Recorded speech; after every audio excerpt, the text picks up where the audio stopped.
Good morning, everybody. And thank you very much, Alessandro and Paolo, for the nice invitation. I want to apologize for being a physicist, first of all. And second, I apologize for giving a talk about processing of microscopy images at 9 o'clock in the morning, which is tricky and difficult. I'm working at the San Raffaele Scientific Institute. Actually, there, what we do is to develop microscopes for detecting single molecules in living cells. I won't speak much about my actual research. I tried to give an overview on what acquiring images with a microscope and processing them means.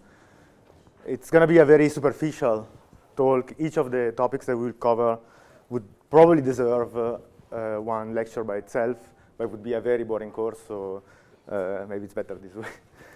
So this is how the talk is organized. I will give you a brief introduction of what fluorescence microscopy image is and what is the content of an image. I will review few concepts, basic concepts about image acquisition, such as resolution, pixel size, bit depth in a digital image, and the role of time when you look at living samples or fixed samples. Then we'll move to some ways in which we can play with digital images. I will try to focus more on what is allowed and what is not allowed, because crazy things can happen when we start playing with microscopy images and images in general. It's very easy to get into fabrication of data, so we have to be careful a little bit. But in this case, I will speak about some sort of filters that we can apply to images to maximize the amount of information that we can collect from the images. In the end, I hope I will have time, I'm not sure. I will give you some examples, mostly based on what we currently do. So it's studying protein dynamics by fluorescence microscopy, in particular by FRAP, fluorescence recovery after photobleaching, and single molecule imaging and single molecule tracking. So I don't know if you saw schemes like this yesterday. Unfortunately, I was not able to attend this workshop yesterday. This is mostly because I have a 6-month-old daughter that's very demanding. But basically, a microscope is something like this. This is a picture that was present in the patent for the first confocal microscope by Minsky. You have your sample, you shine light to the sample using one lens, the objective, and in fluorescence, usually you use the same objective to collect the light. Here, for simplification, we schematized the detection path on this side, but this lens is the same as this lens. And finally, here you have the detector. Very simple idea of a microscope. Probably yesterday you spoke a little bit about all this part. What I want to focus more now is here, which is what the detector does in when collecting the image. And basically, the process is a process of subsequent digitalization or quantization of your image. I mean, your sample is, if it's a fluorescent sample, is a collection of fluorescent intensities coming from the different parts of your field of view. What you do is with a camera, for example, is that you digitize the positions at which the image is recorded. So you quantized in space, in X and Y, for example, and then you quantize the intensity that you collect from the sample, basically because what the modern detector do is convert your image in a matrix of numbers. Okay? So basically you have this, and your image is just a matrix of numbers that provides, since you're using a microscopy, a magnified view of your sample. Okay? In theory, the number that you get for each of the pixels should be proportional to the fluorescent intensity that you have in your sample. Okay? So basically, you might be able to convert your number in intensity and then back, potentially in concentration of fluorescent molecule, for example. This is true, however, as long as you use a pixel size, a physical size to which this pixel is mapped back in your sample, which is larger than the resolution. Why is that? And what is resolution? So resolution is this, is the fact that when you try to use an optical setup, or an imaging setup in general, to collect an image of a small, small sample, let's say a single molecule, its image will be blurred. Will be something like this. Okay? So let's put it in more practical or physicist terms. Resolution is due to diffraction of light. And it's due basically to the fact that you cannot focus as tightly as you would like a ray of light into a single point, basically because you have interference between the different rays.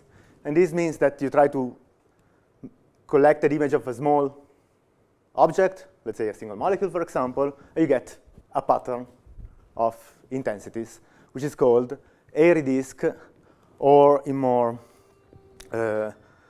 linear processing field, point spread function. So it's how a point in your sample will look like in the image. Basically, why is this related to resolution? It is related to resolution because if you imagine to have two individual molecules, so two small objects in your sample, which are closer than the size of this diffraction pattern, this point spread function, basically you cannot distinguish them anymore as two independent objects. You cannot resolve them anymore. This guy, Abbes, has developed 2 centuries ago the law that relates the resolution limit to the wavelength of the light that is used to probe the sample. So let's say the emitted light, the wavelength of the emitted light from the sample. So if you want higher resolution, use shorter wavelengths, potentially, and to some characteristics of the lens that you're using to collect the image, which is the numerical aperture.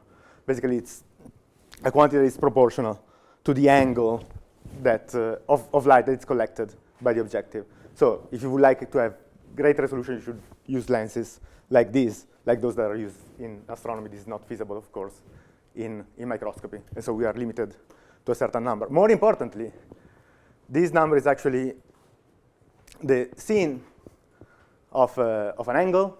So it cannot be larger than 1. There's a physical limit to resolution. Okay. What does it mean in terms of image formation, image construction? Is that it means this. You have a very simple sample. Let's say an individual dot, individual molecule, very small. Its image is something like that. And depending on the pixel size that you have or that you choose, you will basically have this spread of intensities, the point spread function, the image of this little dot spreading potentially over more than 1 pixel. This means that 2 things, that making pixel size arbitrarily small does not improve resolution. You have a physical limit. And second, that there's an ideal pixel size, because if you want to sample our sample correctly, we have to apply what is known as the Nyquist criteria. That's basically say, use a pixel size that is at least the double of the resolution. So resolution typically for high numerical aperture objective is around 200 nanometers. Use around 100 nanometers in size. Going back to my initial point, this basically means that it's not anymore so true that the intensity in 1 pixel is proportional to the amount of fluorescent molecules in that pixel, because this point spread function will spread, indeed, over more adjacent pixels. So there are signals that in every pixel that is contributed by elements in the image that are on other pixels as well. This you have to take it in account. Now it's getting hard because I'm speaking about convolution, which is the process in which the image is made inside the microscope. A very simple idea is to depict convolution is painting. But basically what the microscope is doing is giving you a painted image of your sample with a brush. And the size of the brush is your PSF.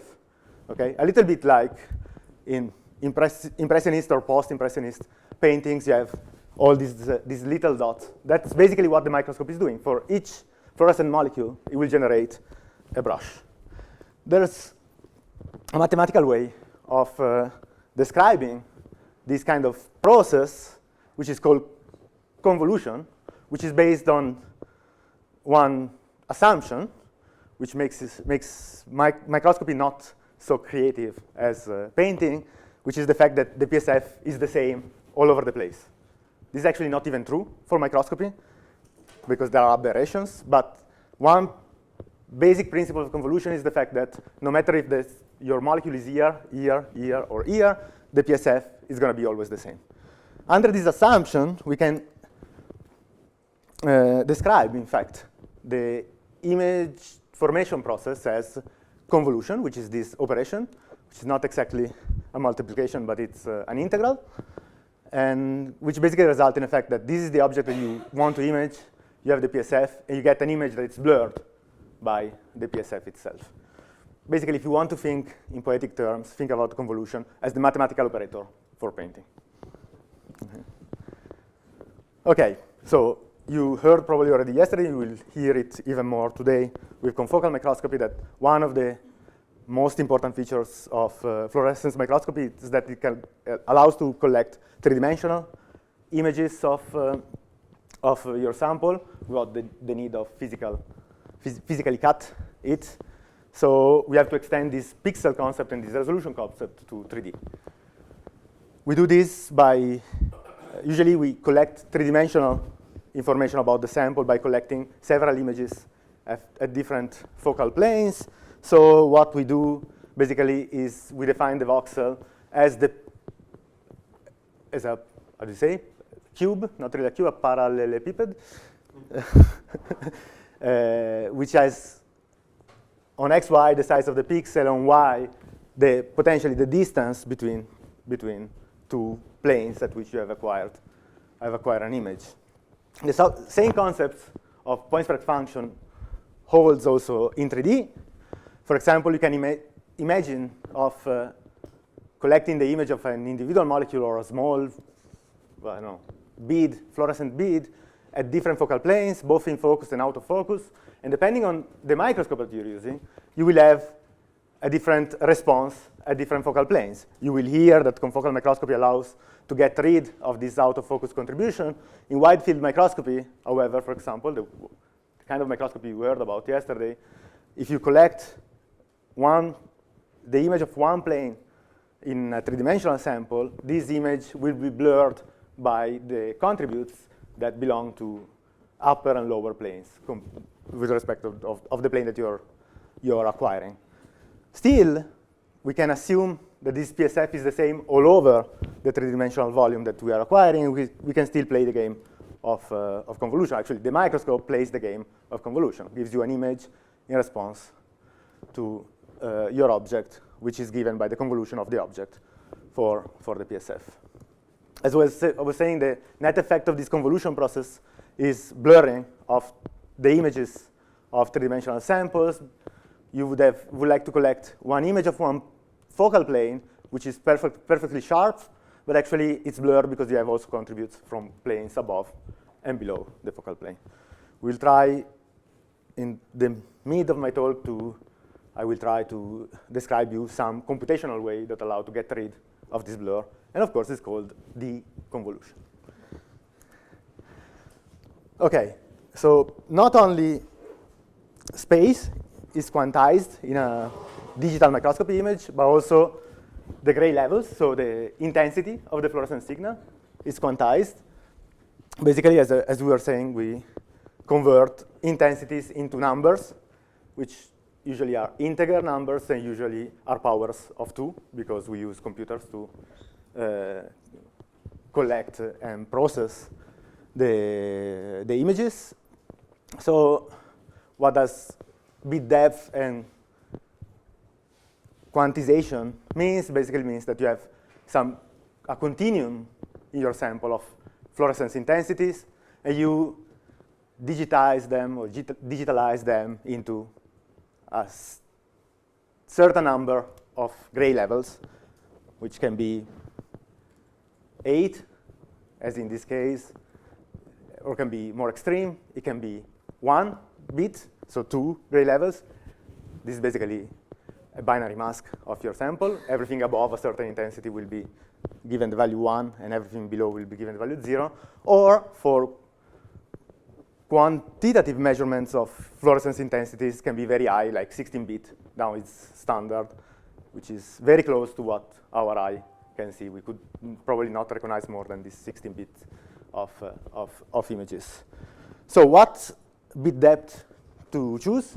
Often in microscopes, you are allowed to choose between acquiring at 8-bit, 12-bit, or 6-bit. Well, this depends on your sample and on the noise of your sample. In this context, there are two things that we have to take into account. One is the dynamic range of your microscope apparatus and of your camera, for example, which is basically given by the maximum number of photons that the camera can collect, okay? Because the camera can collect only up to a certain number, then you go into saturation, divided by the number of photons that are contributed by noise. Okay. This is a quantity that depends basically only on your microscope. Okay, so and this is the maximum dynamic range that you can use in your images. But then this is something that physicists usually don't like. Unfortunately, in the beauty of the microscope, you have the sample that's giving some problems, in the sense that in the end, you will use only the amount of dynamic range that it's available given by the fluorescence intensity of your sample. If you have very faint intensity, you will not be able to use the entire dynamic range. This also means that high bit depth only makes sense when you have a good signal-to-noise ratio in your image, so a good fluorescence intensity, because if you have an image like this, and one gray level is this yellow bar, then it makes sense to use a small scale that makes small this gray level. However, when you have a noisy image and the noise is higher than your amount of light that correspond to a gray level in your camera, then it makes no sense at all to use high bit depth. So images with high bit depth consume space on the hard drives. They are long to process, so when you don't need it, use 8-bit, and it's more than enough. So I'm giving concepts here and there, just because I'm trying to summarize what I will need for the second part of my talk. So I completely switch topic now, right? And we speak about the role of time in image acquisition, because of course you will be interested, or some of you at least will be interested in acquiring images of living samples, and we have some things that we need to take into account when we collect images of live samples. One of them is motion blur. Of course, if you look at a live sample, the sample will move, and so you will need to take care to acquire images with a sampling time and with a exposure time that is shorter than the average time that it takes the sample to move of a detectable amount, for example, 1 PSF.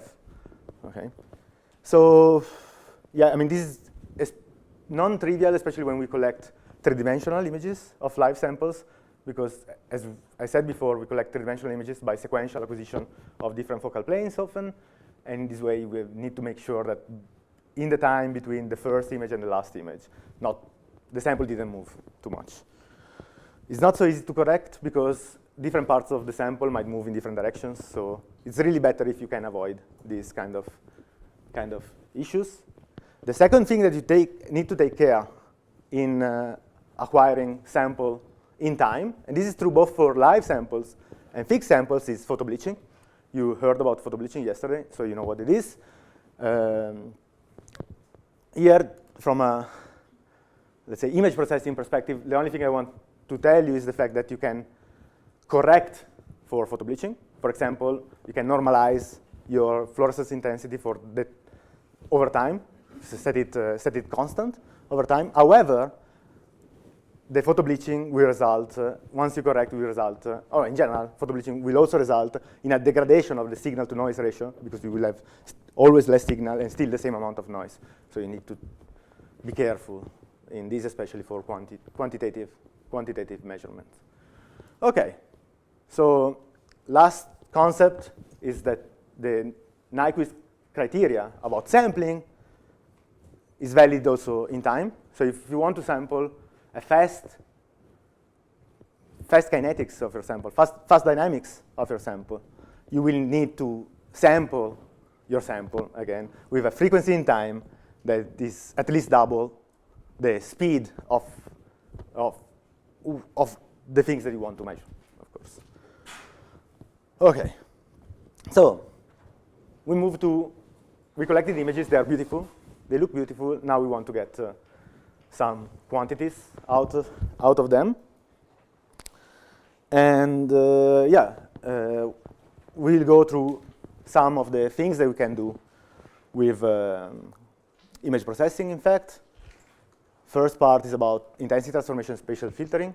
It sounds complex, so here I put a layman terms, which is this contrast adjustment and noise removal, basically. Before, I will give you one slide about the things that very basic things that you can do with a fluorescent microscopy image and the things that you cannot do. Also for publication purposes, for example. First, you can do brightness and contrast adjustment as long as you do this kind of adjustment in the same way for all the different conditions that you want to compare. You can do cropping. Okay, so let's say the sample is too crowded and you want to focus only on a small part of your sample, you can do it. But again, as long as the intention of cropping is not hiding something that you want to show. I don't know, it sounds trivial, but it's really crazy what people can do. The things that I'm going to talk about in the next slides are acceptable, fortunately. Otherwise, I would teach you how to cheat on your microscopy data. It's very important, however, that when you publish them, you state what you have done so that people can recognize. The most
it's not okay to have undersaturation so that you start to hide the dimmer part of, or the dimmest part of the image.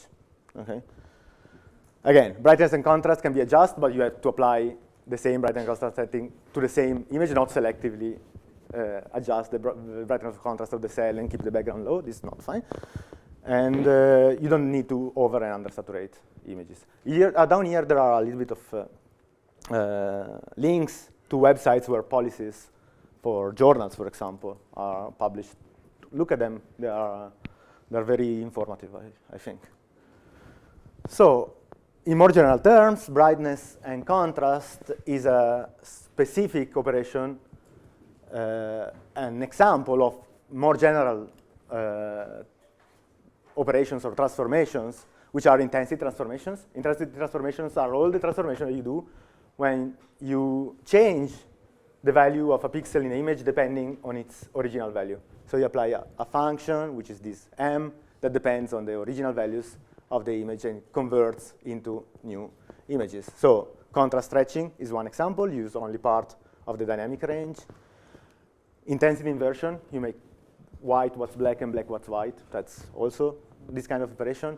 Thresholding, so converting the image to a binary image, is also this kind of intensity transformation. Basically, you say everything that's below a certain level, put it black. Everything that's above, put it white. And this is useful for segmentation, as we will see.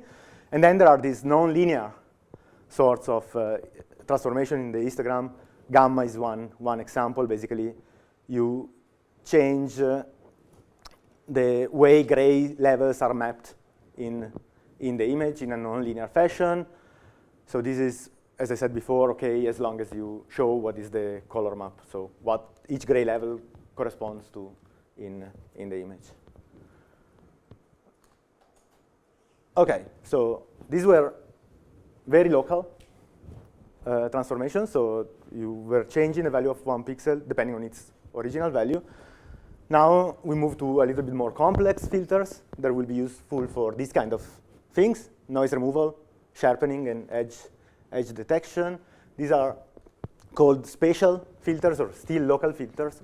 And this basically means that you try to change the value of a pixel depending on its value and the value of its neighbor pixels in the original image. It sounds complex, but it's not so complex. Imagine that you have this image and you will change the value of pixel 5 depending on the values of pixel 5 and all the neighbors pixels. The neighbors that you consider for this transformation is called kernel.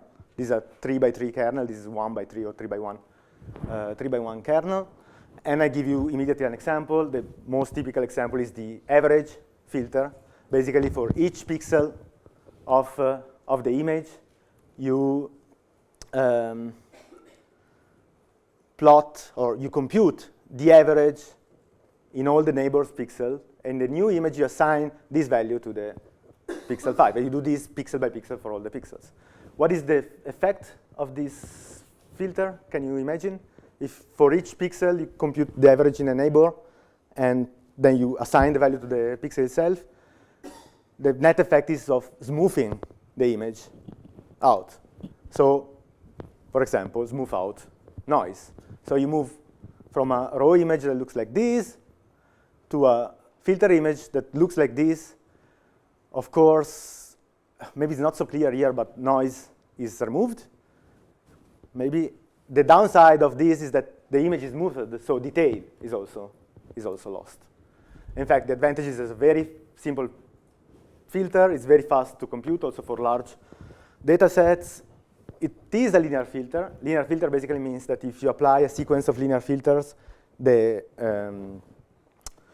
final outcome is independent on the order in which you apply filters. This is useful. It averages noise out. This is an advantage.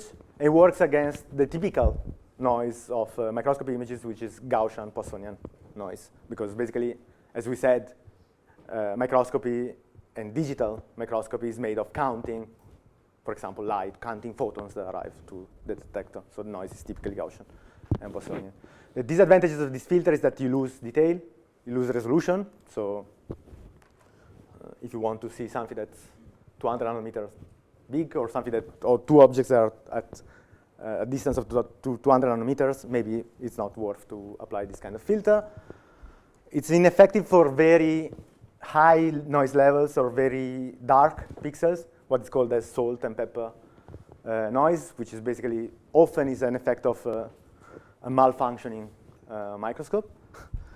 Of course, it moves boundaries in the image because it's an average process. Okay, we move a little bit one step beyond. We don't do the mean anymore here, but we do what is called a Gaussian blur, a Gaussian filter. So basically, we still average these pixels all together, but this time with a weight, which is this k here, which is distributed like this, like a Gaussian. Okay. So basically, it's another smoothing filter because again, we average pixels together, but this time with a weight, and with a weight that's very similar to what the microscope does. After all, the microscope, for each point of your sample, it smooths the intensity details with a pattern that's very similar to a Gaussian. The airy beam is rather well approximated by a Gaussian. So basically, we are blurring the image by convolving. Again, we are doing again the convolution with a virtual PSF to the image. This is again the result. This is actually the result. It's very similar, actually, to the effect of the mean filter with some advantages.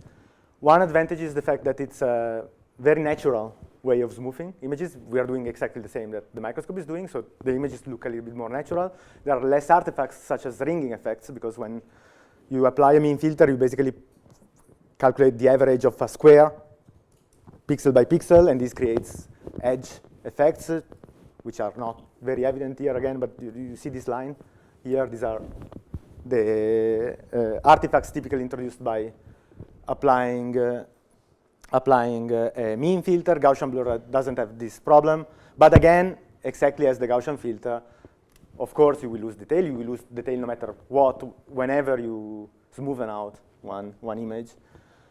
And it's ineffective for these very high levels of noise, salt and pepper. So I provide you only with one example of non-linear filter. I forgot to say Gaussian filter is also linear because it's a linear operation, which is the median filter. It's the same as the mean filter, but instead of calculating the mean, you calculate the median, and assign the median to the central pixel. What is the advantage? The advantage is that since the median operation is not a linear operation, it's very effective also in removing very bright pixels. Okay, because think about this situation in which you have only one very bright pixel that saturates the sensor to 155 gray levels, but all around you have nothing. You have very little counts. Then the median of this is going to be very low, okay, independently of how high this number is. So it's effective in smoothing out this kind of, in fact, salt and pepper kind of noise. However, this is a nonlinear filter, so you have to be careful because you apply a median filter followed by a Gaussian filter. The effect is different than the opposite side. So you cannot apply this in a random sequence. Ideally, I would apply this kind of filter at the end of my image processing pipeline. We can do much more, but then it's getting very technical and very complex. Just believe me, this is what I would say. These are convolution kernels that you can apply, and you can apply kernels not only for smoothing images, but also for sharpening them, so to highlight differences between one pixel and the neighbors, both isotropically or in one direction. So I have the derivative of an image in one direction and the other. And this is very useful when you combine filters together, for example, in detecting edges of the image, like the edges of the nuclei in this kind of image. Okay, questions on this part? If no, we go on. Sorry, I know it's hard. It's 9. I know. Let me check. How much time do I have? Not much. Good. So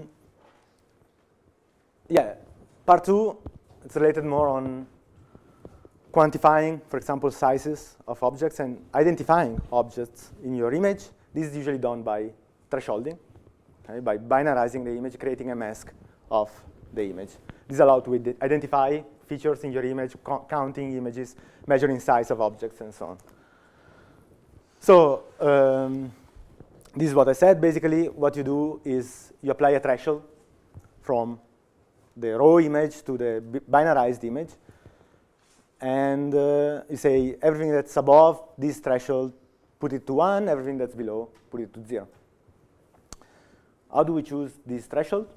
Most people do it manually and change it from time to time. This is still accepted, but not for long anymore. I think there are also many automatic ways of doing it. I think Gianluca uses them all the time. The most famous one, I think, it's Otsu. The Otsu algorithm that try to maximize, try to identify the threshold by maximizing the difference between the histogram of the pixels that are above the threshold and below, while minimizing the internal variance of these groups. The final result, no matter what threshold you choose, is usually something like this, which is not perfect often, in the sense that often you segment small objects that you don't want to include. Let's say that here you want to isolate nuclei and count the nuclei or measure the size of the nuclei. This is not a nucleus for sure. Or in this case, you have a null in the image, but this is still the nucleus, so you want to include them. There are binary operations that allows you to do this, which are called, for example, morphological closing and morphological opening, that allow you to fill holes, for example, or cancel, delete small objects, move from this to this. These are binary operations that are done by a sequence of dilating the image and eroding it back, or vice versa. Once you have this mask, it's very easy to tell to a computer, please identify in this mask isolated objects that don't touch each other, and for each object, measure whatever you want. Measure the size, measure the eccentricity, the perimeter, whatever you can think of. You can also use this mask to go back in the original images, for example, or in another channel of your image and measure the intensity of the signal, or so on. This looks nice, but there are situations in which this kind of segmentation can be more difficult. One typical example is when two cells touch each other. Our eye immediately recognizes that these are two different objects, but maybe the computer does not, because we set the threshold improperly, or also maybe because it's impossible to find the correct threshold for all the cells. So one thing that you can do is what is called a watershed algorithm. Again, I mean, you don't have to learn how to program all these filters. Basically, it's all available in all the image processing toolboxes, but it's good to have an idea of how this kind of algorithm works. And the way Watershed works is this. Imagine that you have this binary image, and you convert this binary image to a distance map. Distance map is nothing else than, for each pixel, you plot what is the distance of that particular pixel from the edge of the binary mask. Okay? So we will have something like this. Center of the nuclei will have a high distance value, and the periphery will have low distance value. And then what you do is that you change your mind. You think, okay, this is not a microscopy image anymore. This is a map. A map where black means valleys and white means mountains, let's say, or altiplan, let's say. And you start flooding it. It's a global warming effect kind of image processing. So you add water to this progressively, and at the beginning you have a little bit of water in the two valleys, and you will flood, keep on adding water. At some point, the two basins of water will join. At that point, before you had two separate objects, now you have only one. You say, okay, there is a rim. There is a limit, a boundary between the two cells. And this allows you to convert this incorrect segmentation in this correct one. Okay?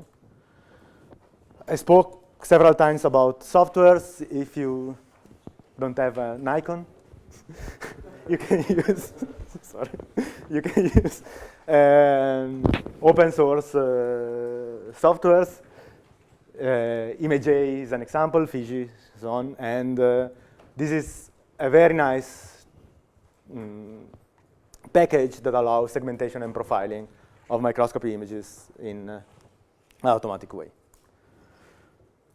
Segmentation is getting more and more fundamental in tracking cells. Okay, the first step is usually segmentation, and then there's the very difficult part of connecting cells from one frame to the next, try to understand which cell is which. Now it's basically the algorithm. It's usually maximum likelihood probabilities. You try to maximize the probability the cell in frame A correspond to cell in frame B. Now you can do beautiful things, for example, with light sheet microscopy, where you can basically track and trace each cell of one embryo while developing, while divides, and so on. So it's very, very, very much more advanced than I can explain. So I can understand also. So I'm just fascinated by what it can be done. I hope you are fascinated as well. Part 3, I mentioned convolution. I mentioned that there's possibility of computationally reverting this process with what is called deconvolution, which is getting rid of the effect of the brush in your microscopy images. What is the idea? Is that we have this mathematical relationship. Often, mathematical relationship can be inverted. So let's try to get the distribution of intensities of the real objects from the image by inverting this relationship. If that would be a multiplication, which is not, you could divide both terms for the PSF, let's say, and you would get the object immediately. This is not multiplication, but it's almost a multiplication, because in a space that's called the Fourier space of the image, which is a linear transformation, this operation converts to a simple multiplication. You understood nothing of this, I know.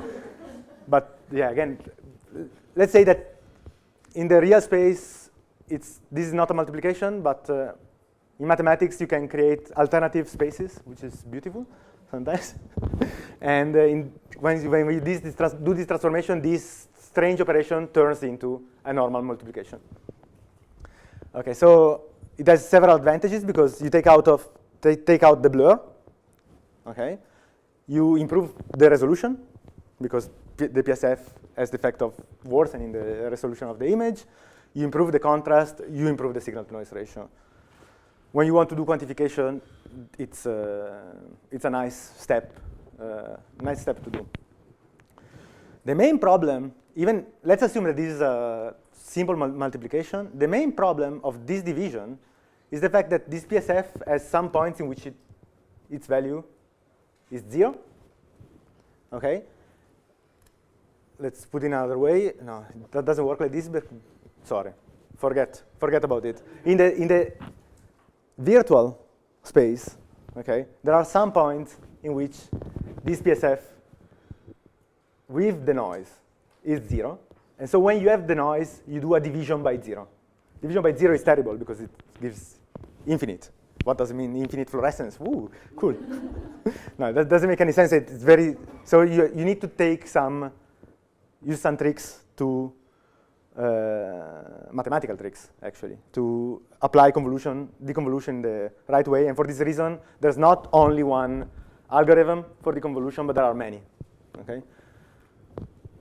The simplest one is linear deconvolution, which is an algorithm in which you apply the step of deconvolution only once, which has the advantage that is fast to apply. It requires that you have a model for your PSF. It can be a theoretical model, or it can be an experimental model. You can measure your PSF, for example, by imaging very small objects like fluorescent beads. Okay. And the problem is that this linear deconvolution doesn't solve so much this problem of division by 0, not in a very efficient way, and it might result in artifacts such as ringing, which is, again, is not very visible here. But very often, if you blow the contrast of the convolved images, what you see is that you have your sample, and then you have rings around around this is a typical artifact of deconvolution. Can be improved by applying the same deconvolution step over and over. So you do a iterative deconvolution. This, of course, is slower because you need to repeat the same step multiple times. Now speed is not a problem anymore because you can parallelize this kind of computation pretty efficiently. So it can be faster also with a normal computer. You don't need a supercomputer to apply this kind of operations. Still, you need a knowledge a priori of the PSF, of how your sample would distort the image of a small object. There are some algorithms that are blind, called blind deconvolution, that do not require the a priori knowledge of your PSF. These are good when you cannot measure your PSF, or they're also good when your PSF change in the sample, which is one of the assumptions of the convolution process. So the point is that it might fail. I mean, it might, because what the algorithm trying to do is at the same time to estimate the PSF and the image. You have two variables. They are not completely independent, so you might screw up a little bit. So you have to verify very well that the result of the blind deconvolution is correct. Some practical points on how to acquire images for deconvolution. Of course, you want to sample images correctly. It's very important. So use less than 100 nanometers in pixel size if you use a high numerical aperture objective. You don't want to get pixels that are oversaturated or undersaturated for what that matters. If you acquire a 3D stack, you can do, of course, 3D deconvolution. You can do deconvolution both in 2D and in 3D. Be sure that you acquire some black stripes, some slices of your images with nothing above and below your sample. This is very useful for the deconvolution algorithm because in this way he knows where the sample stops, and you will not have boundary effects in the reconstruction. Of course, double check that the image makes sense and there are not artifacts such as ringing. They're very easy to recognize because they just don't look natural. Our eye has some sort of capability of recognizing artifacts in an image. And of course, there are mathematical criteria that can be used to check if the deconvolution process has converged to a reasonable result. Again, I mean, there are a lot of commercially available softwares for deconvolution. I just mentioned the free one because I don't think that any of you will go out and buy a deconvolution software today. So you can try to play, for example, with this that has a bunch of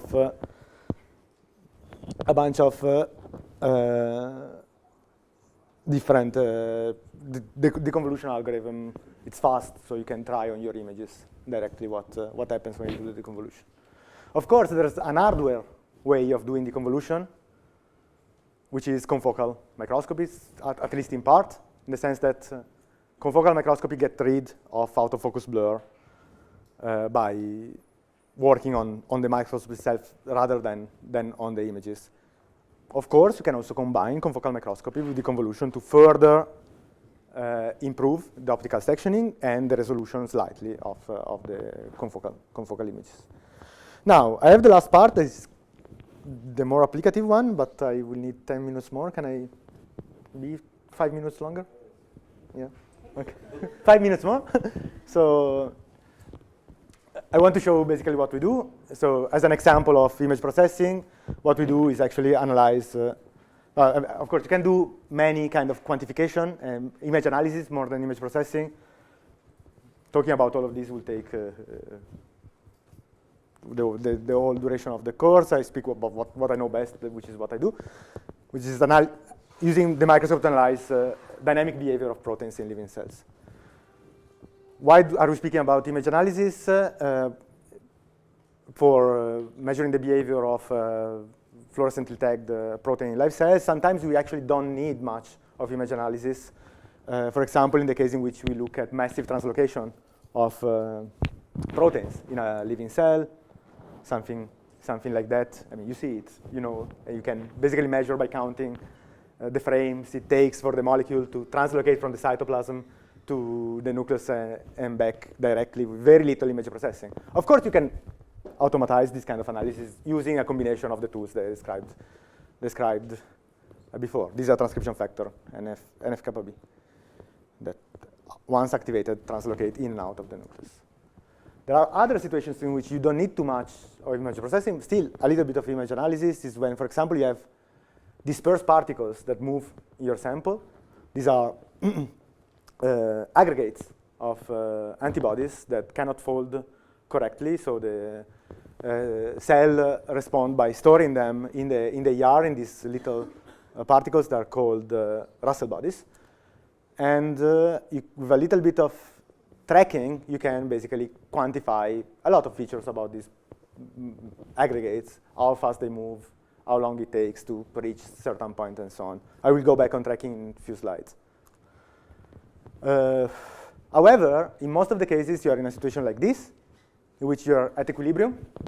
You acquire a movie, and you see nothing, okay? And you say, oh, what is the protein doing? I don't know. Is it immobile? Is it mobile? I don't know. So this is some sort of molecular where is Wally, what is Wally doing? No? You don't know what each individual protein is doing. You're not listening to me anymore because you're looking at where Wally is there.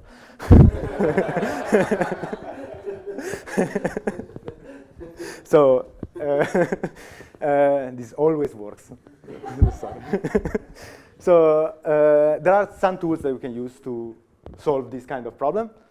One of these is photo-perturbation microscopy, and the most famous kind of photo-perturbation microscopy is FRAP, fluorescence recovery after photo-bleaching, which is basically based on using lasers to turn off some of the fluorescent molecules in your sample. I mean, this is possible because lasers offer the possibility of modulating the laser intensity as they scan the sample with AOTF, which is also used to generate nice love declarations, nerdy love declarations on, on the ceiling of a lab.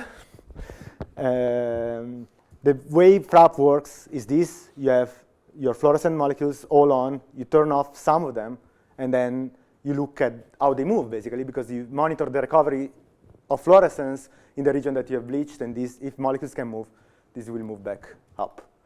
This is an example on a real case. Transcription factor of bleaching is going to be here.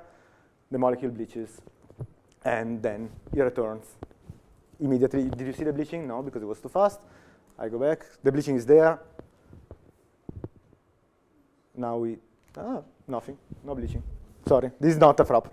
Okay, let's try again. Now, you saw it? Okay.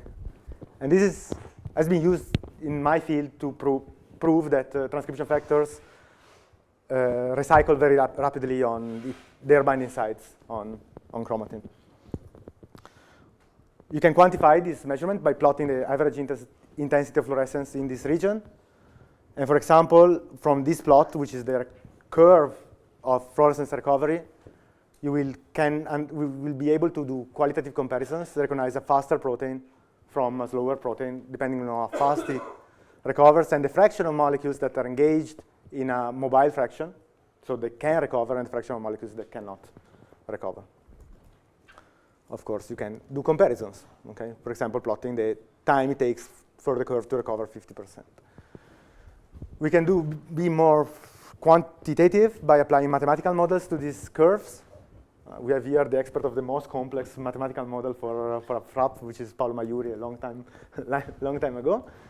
And many different physicists, mostly, have developed different models for different conditions, which basically are depend on the assumptions that you make on the movement of your protein. So you need to assume something to start with to develop a correct model for your FRAP experiment.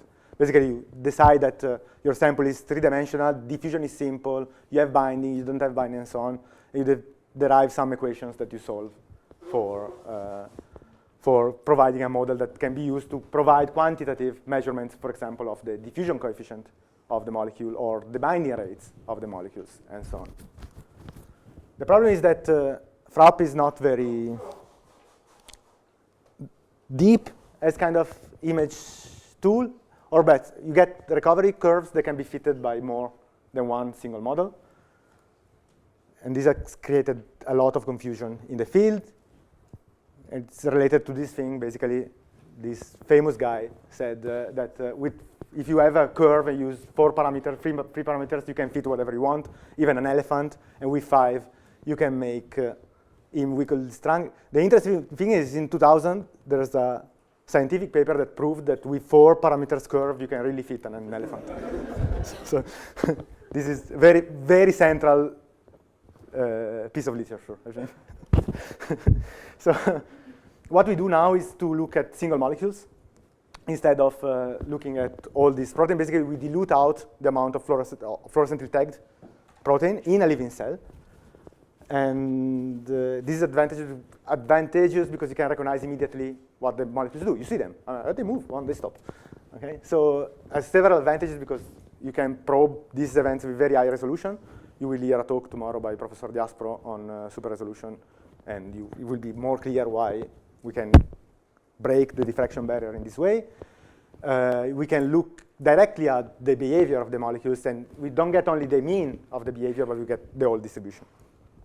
The problem is that, of course, single molecules are very dim, and I have to run because I'm really running out of time. What we do is we dilute out the fluorescent signal by basically, instead of using a GFP, we use a halo tag. You know what halo tag is? No? So it's like a GFP, which is not fluorescent, but it's not fluorescent. Instead of having a fluorescent tag, you have a receptor for a fluorescent ligand.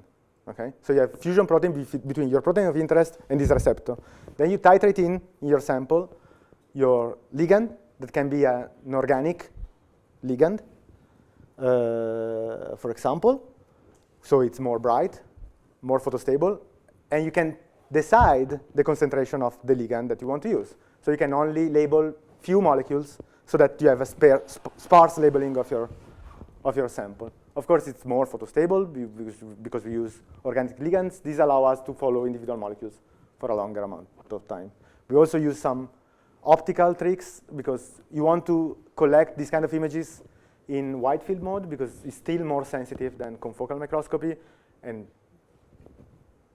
typically more rapid than confocal microscopy. So if you want to follow fast molecules, you need high frame rates. However, the problem of wide field microscopy is, of course, that you have this autofocus blur. So we solve this problem by simply tilting the laser beam in this way and narrowing the size of the beam so that instead of illuminating the whole cell from top to bottom, we only shine light in a thin layer of light that passes through the image, and the increase in contrast is significant, I think. So these are examples. These are transcription factor I study most, which is the tumor suppressor P53. You have individual molecules. You can track them, okay? And you will see that most of the molecules move very fast.